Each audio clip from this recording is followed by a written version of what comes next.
My name is Carl Anthony, and I work in the automotive industry in Detroit. Sometimes that work encompasses future vehicle technology, and that's what we talk about here, for the most part anyway. This is AutoVision News Radio. In early February of 1993, my parents gifted me a small Barnes & Noble Webster's Concise English Dictionary. To this day, that handheld blue dictionary sits on my desk and I still use it. Yeah, probably easier to look things up online, but I have a sentimental attachment to this non-electronic dictionary, and even more so now that I have set sail in the waters of middle age. On page 164 is the word experience, defined as wisdom gained by living through various situations. And on page 257, journey, defined as a long distance traveled. These were the words that kept coming to mind as I drove back from the KPIT office in Novi, Michigan, after spending the morning with Jayada Pandit.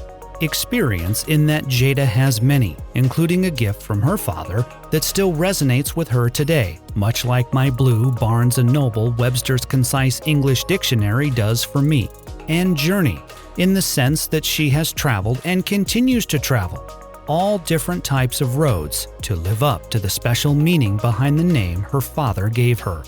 By way of introduction, Jayada Pandit is the head of marketing, branding, and thought leadership initiatives at KPIT Americas, accumulating a wealth of experience across multiple industries, domains, and geographies over the last 20 years. She held crucial roles at the International Telecommunication Union in Geneva, Switzerland, and Thomson Multimedia in France before joining her family business, Singhania Batteries in Pune, India. Singhania Batteries has developed unique technology and patented innovations that Jayada was directly involved with.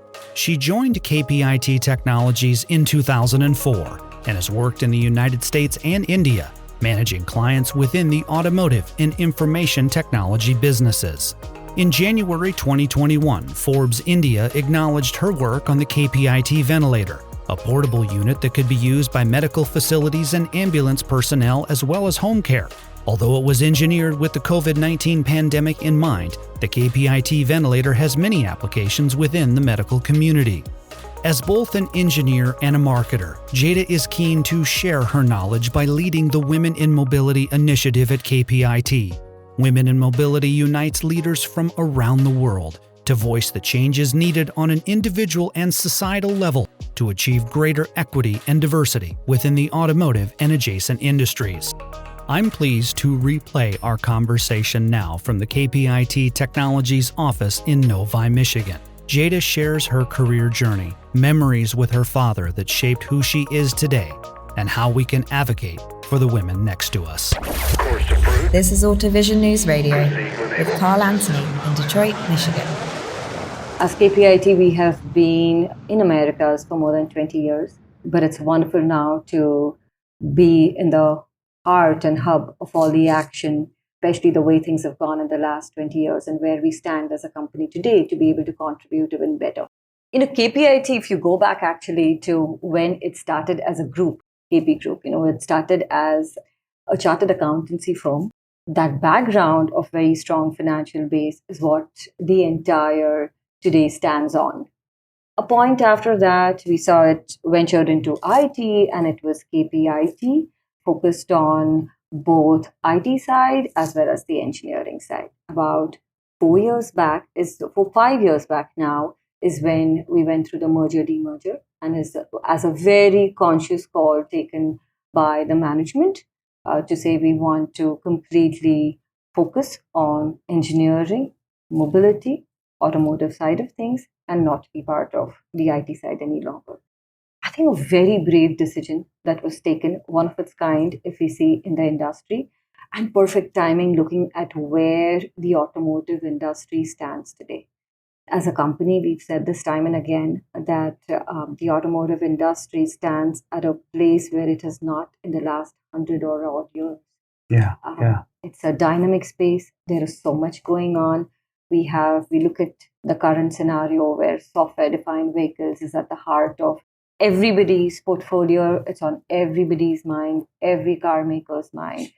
And here we are in a position where we are not just contributing, but leading the way for most of our trusted partners. We are fortunate to be in a space today, after all these years, where we share relationship with all our partners for more than 10, 15 years, be it within the pass car side or the commercial vehicle side, all global OEMs that we work with very, very closely. And today, at the crux of the entire software defined vehicle journey, turning it into a reality for most, defining and helping and contributing on the success factors to turn making it a reality. Globally, KPIT is more than 12,000 individuals, and every individual, if I may speak for everyone, is truly pepped and so excited about what we can do as individuals and as a company to make a difference to this industry. Sure. Jayada, this is going to sound like maybe a really elementary question, but just go with it here. The term software-defined cars or connected cars, we see that everywhere. What is a software-defined car? How would we define a software-defined car? What is that? I think the biggest reality that we are looking at, right, and a very valid question, if you look at the journey of transportation since its inception, when cars came to the market, when they started off, it was just a medium of transport. Sure. For a person to go from point A to point B. Over time, this entity, vehicle, has evolved, and evolved how? While it was just meant to be a medium of transport, gradually there were elements that came into it to make sure, considering that a person spends so much time in the vehicle, it can do so much more. And that's when we saw the evolution of connected part coming into it, and the autonomous part getting onto it, Sure. Safety, security, all of that getting added onto it. And so a vehicle then turning into more of a connected technology than just being a pure vehicle. Things have moved even further as the industry has gone beyond just transportation to make sure that the experience in the vehicle is so much more richer, is so much more meaningful than what it was. Yeah. If you just look at the number of hours a person today spends in the vehicle, now not just the experience driving, but also the time spent while an electric vehicle is parked and is getting charged. Sure. That's an add-on time. So the whole focus here is how can the industry come together, collaborate, and while we see that all of this transition of just a vehicle is turning into experience, and while we see that software is so much at the core of that entire experience, how can we all collaborate to make it even better? How can we make it even safer? How can we make it even smarter?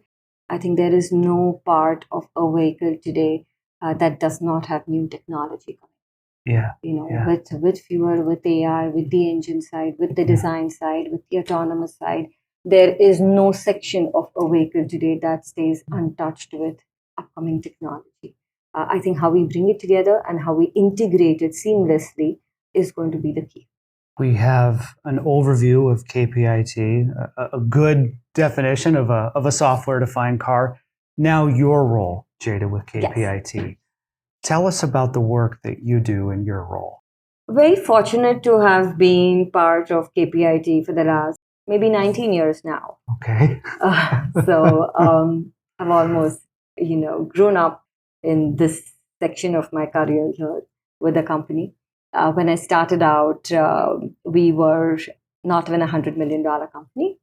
Like I said, have been fortunate to be part of what we had at that time, different line of businesses, right? So we had an engineering line of business, we had a manufacturing line of business, and there was at that time even a section dedicated to finance.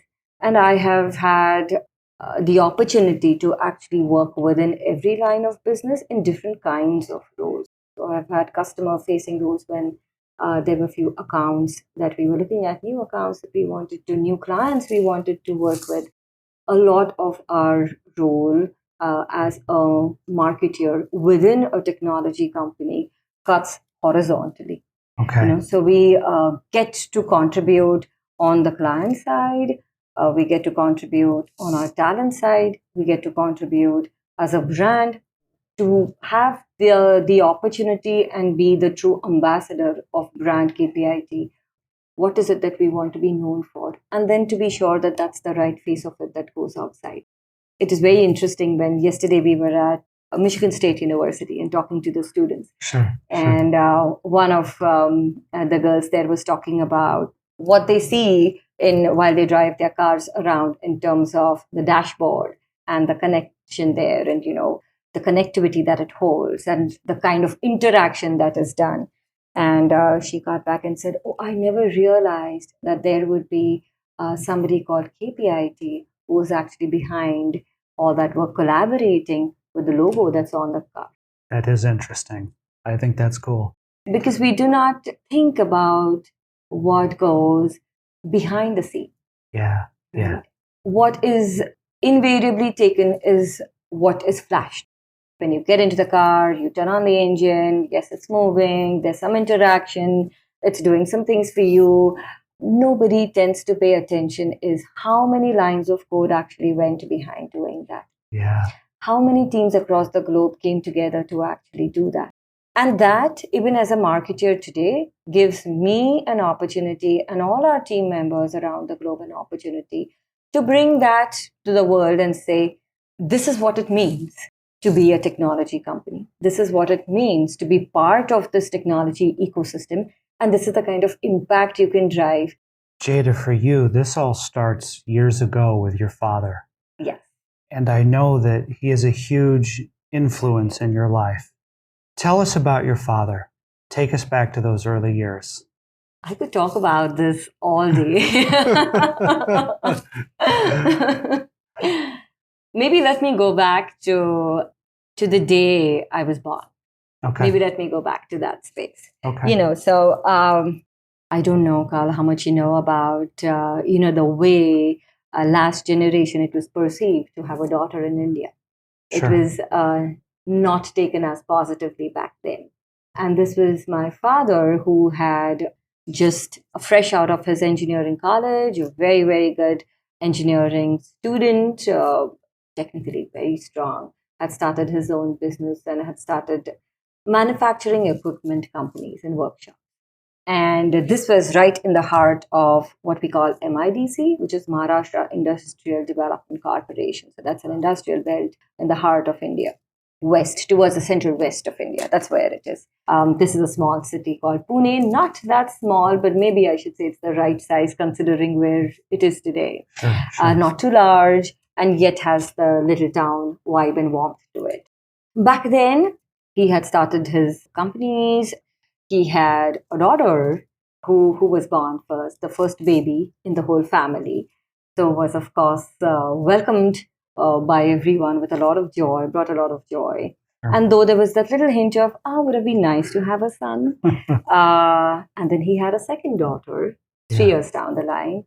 Again, joy. But with it also came this bit of, would have really been nice to have a son, because who is going to be on the floor with all the manufacturing work, and who would take it forward, and who would be the next engineer, and who would take the legacy forward? So with all those questions raised, 3 years down the line, and a third daughter is born.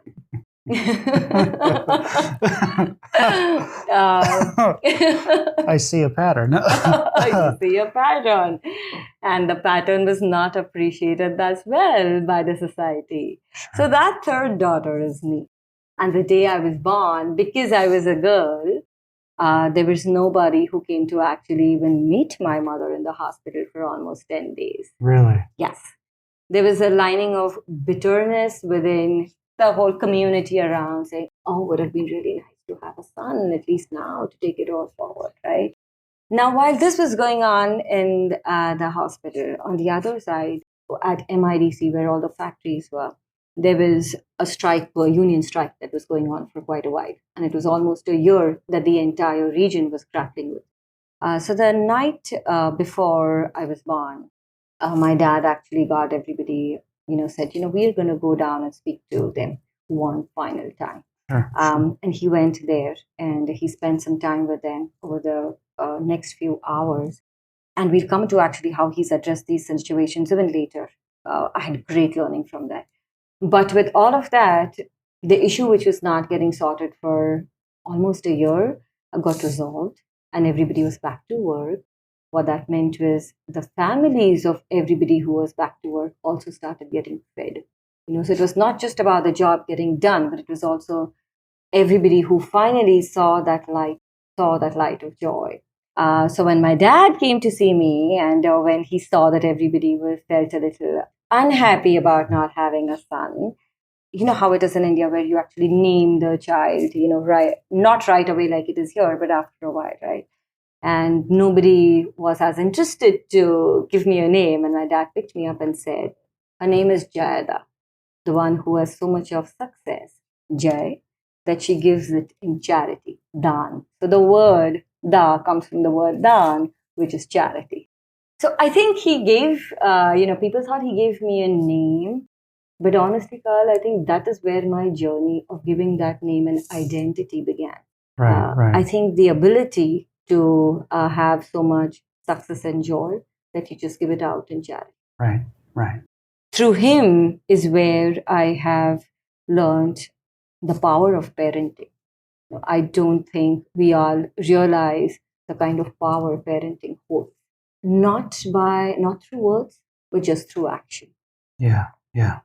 There were so many instances beyond that actually truly shaped my thoughts and who I was or am as a daughter, and also who I am as a parent and who I am as a professional in every field of it. I recall most of my childhood was on his factory shop floor. So I spent my evenings after school mostly making a dash to the factories and just being around him and being around the machines and being around what was being done, especially the weekends. And I so clearly recall a couple of instances, very difficult instances at that time, maybe around the time I was 10. This was a factory where you had a lot of machinery and equipment. And in spite of all safety being taken, there were instances that happened because not everybody was as careful and as cautious. We had one of our employees working on the shop floor who went to an area which was clearly marked off limits and unsafe, and he happened to fall down. Now, this was at a moment where there was a delivery of that machine that was to happen on the same evening. We had the customers waiting, and here we had a massive accident. The fear that we saw in everybody who was around, right, the rest of the team was more of, is the blame going to be coming on the logo, on the company? Right. But I recall the first thing my father did at that time was picked up the person, while of course the authorities were called, put him into the vehicle, in his old vehicle, and drove him straight to the hospital saying, number one, what is crucial is the employee safety. Nothing before that. Right. I think that, of course, the employee was fine later, the family was fine later, and things went fine. But I think these kind of defining moments, right, I think made a lot of difference. On another instance, I was in his room, with, I remember his office, with a large office, corner office, and his really nice cushion chair. And for a little girl running around there, that the cushion chair of the head of the company seemed so attractive and so much fun to sit on and swivel around. And I remember when I joined him there, on one of these days, I said, "Oh, the chair is so much fun. Can I sit on it?" And he smiled and he said to me, "Are you ready for it?" Yeah. I think till date, when I look at a chair, I think the question I ask myself is, am I ready for it? Yeah. Because the chair means so much more than the cushion that it has and the leather that it holds. Yeah. It means responsibility. Yeah. It means ownership of your decisions as you sit on it. It means having the capacity and the courage to face whatever you as a person on the chair needs to face. So the question is not just, is the chair mine? The question is, am I the one who should be on that chair? Using that chair visual, there's a lot of women, our friends, our colleagues, that have imposter syndrome when they get to that chair, and they feel like they don't deserve it, or they haven't earned it, or they're not qualified. How do they get around that? How do they avoid that? How do they push back against that voice of imposter syndrome? I think the best lesson there is to not question it. Nothing can speak louder than your actions. I see a lot of, and you're absolutely right when the questioning happens. I see a lot of my colleagues, I see a lot of my friends out there who, especially women, who first question why a particular opportunity is not given to them. Once the opportunity is given, they question what was the reasoning behind giving me this opportunity. Was it because there is a mandate of DEI? Is it a mandate of numbers to have women on the team? Or was it really given because I am capable of holding the role? So the first half of the journey is gone into why is nobody giving me an opportunity? And now that the opportunity is given, then you kick off the journey by questioning, should I be getting this opportunity? I think in the first half of the journey, nobody needs to wait for an opportunity to be given. If an opportunity is given, great. If it is not given, I think we hold the capacity to create those opportunities in every way that we can, in every situation that we are in every scenario that we are in. And once the opportunity is given over a time, I think it is for us to prove. The best way to silence that murmur is to have your success be louder. And that is what I think all of us need to do. Your Women in Mobility initiative. Yeah. Tell us about that, Jayada, because this fits the theme that we're talking about here. Tell us about this initiative that you have for women in automotive and in tech fields. Honestly, it was a very organic, heartfelt action that just happened. After having been in the industry and after having had the opportunity to be in different geographies, be in different, I grew up on the shop floor. I studied engineering in India. I had the opportunity to study masters in France, which was a combination of electronics and telecom and entrepreneurial management. I worked in Europe for a while. And then I moved back to India and then got the opportunity of being part of KPIT and then got, again, this entire different spectrum of roles that I could be part of. And I think that pushed me to realize that you do not have to wait to get something. It's in your hands. The drive has to be from within. Why not get behind the steering wheel and steer everybody to the right destination? If you know what the goal is, you do not have to wait. So Women in Mobility, this was initiated about, we're into edition 4 this time, so 4 years back, when I realized that it's not just about, men versus women. It is about a mindset change that is needed across the board within men and women. It is both. It is both as a team. And then now considering that, we are, at least I am, and so many women around me are in a position after so many years in the field of technology, what is it that we can do as individuals, as a company, and as an industry to equip other women to be able to make that jump from want to do it to doing it? Sure. And that is when I said, it's important that we all come together. And what better place than KPIT to be able to partner with and collaborate with so many of our partners and our alliances and bring everybody together. There are great women doing great work, having spanned great journeys. Sure. And that's when we said, let's get all of the women leaders who have done such great work and who are doing such great work together to just share their learnings and lessons as a first step, to share their stories. It's not been an easy ride for anybody. Not everybody comes from a background where you have a very supporting environment at home. Right. Not everybody comes from a background where education is prioritized over marriage. No, not everybody has that luxury to choose education over anything else. Not everybody has a luxury to choose experience and enriching experiences over other commitments. Not everybody has the luxury of having great managers to work with. Not everybody has the luxury of having great mentors who put you and your growth ahead of anything else. So while we know what are the lessons and learnings under these scenarios, where sometimes you fall in the bracket of the haves and sometimes you fall in the bracket of have-nots, can we bring all of these learnings and lessons to a larger audience and show that barriers are to be broken? The first event that you had, Yeah. it was such a success, and you had so many emails that you ended up staying all night. You ended up staying up all night to get back to all the emails. Take us back to that first event and responding to those emails. What was that like? Everybody keeps talking about having a lot of passion for something. Everybody keeps talking about having a purpose in life.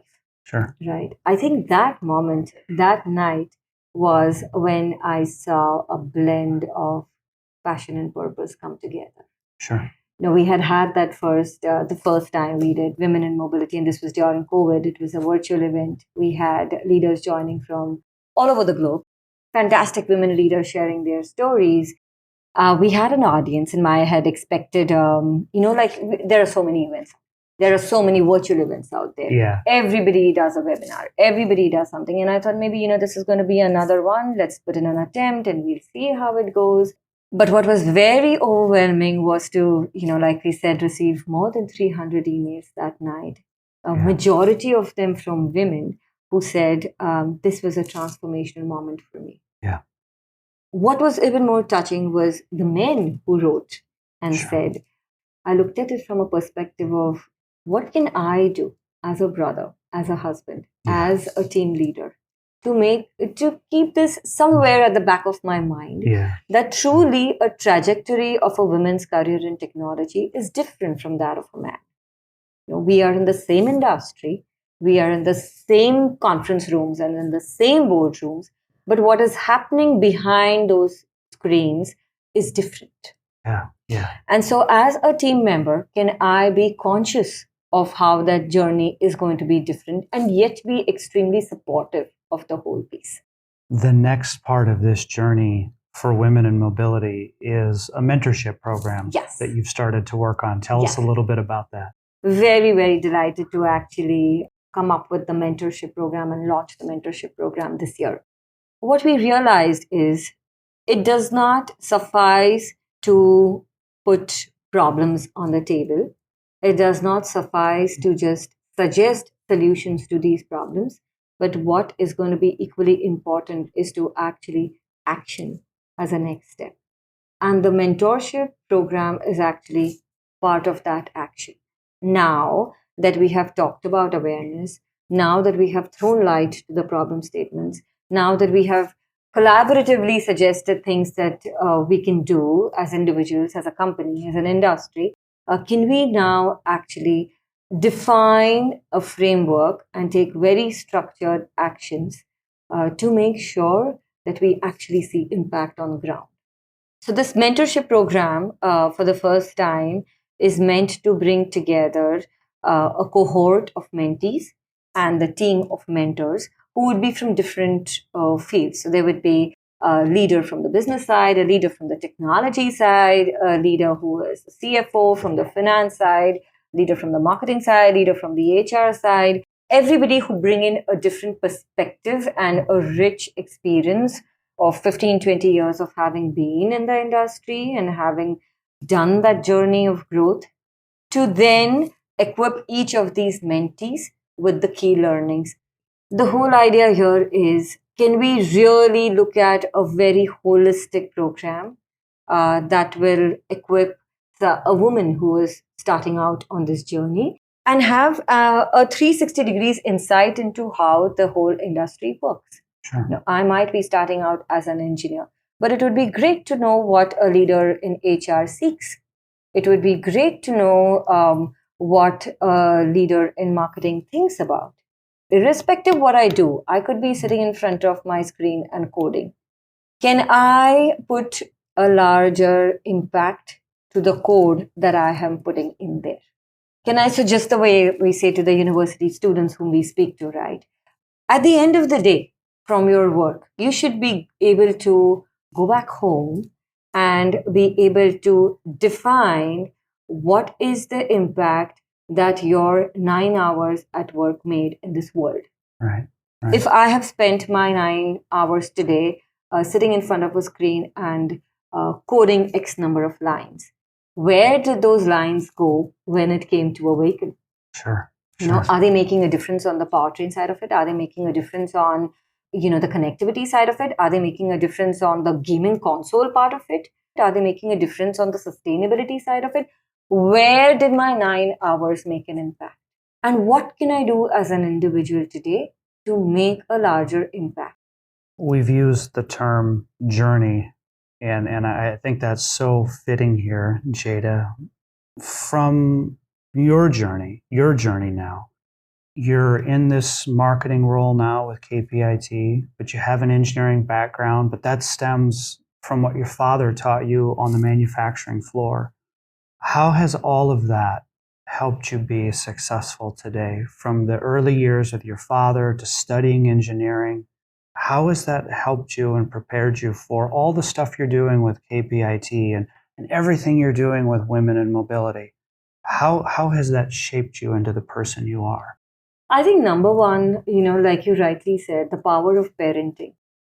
There's a poem by the poet Khalil Gibran, if you've heard, and which says that children come through you, but they do not belong to you, which is very true.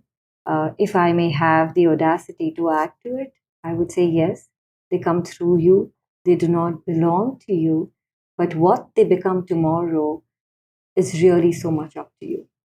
I think a large part of what we are going to see in the generation of tomorrow lies in the hands of adults of today. Yeah. So much of who I am today and what I have learned is thanks to the kind of parenting that I have had from both my mother and father, more so on the work side from my father. Equally from my mother, I would say, and maybe another day we can talk about that. But, definitely just walking the talk. Yeah. I think children do not, and I can say this today while I raise my two sons, I do not think we need to teach children by talking. I think we need to teach children by doing. What I have learned is from what I have seen, completely. Also, the kind of decisions that he made when it came to having a girl child, but yet not necessarily raising her in the conventional girl child manner. Right.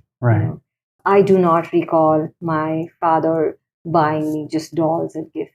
Yeah. I think one of the first gifts he gave me, and I have kept it very, very safe even today and hoping to pass it on to my sons one day, is this Concorde airplane that he picked up. Oh, yeah, the Concorde. Yeah, very cool. Yes, very good. And I remember when he used to travel and he was back from work, and was my birthday after a couple of days, and all girls around me invariably received dolls, and I was this outlier who very proudly flaunted her aeroplane. But what he gave in my hands that day might have seemed like a plane, but truly was a dream.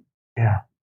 A dream, and with the confidence that the field of technology is also meant for girls, is also meant for women. With all of that being said, everything we've talked about, Jada, and I've so enjoyed this. I've so enjoyed hearing your journey and learning about your father. I wish I could have met him and had a cup of coffee with him. For all of this that we've talked about, what is the legacy that you would like to leave at the end of your career? I think two parts to this. The legacy that I would like to leave at the end of my career and at the end of life.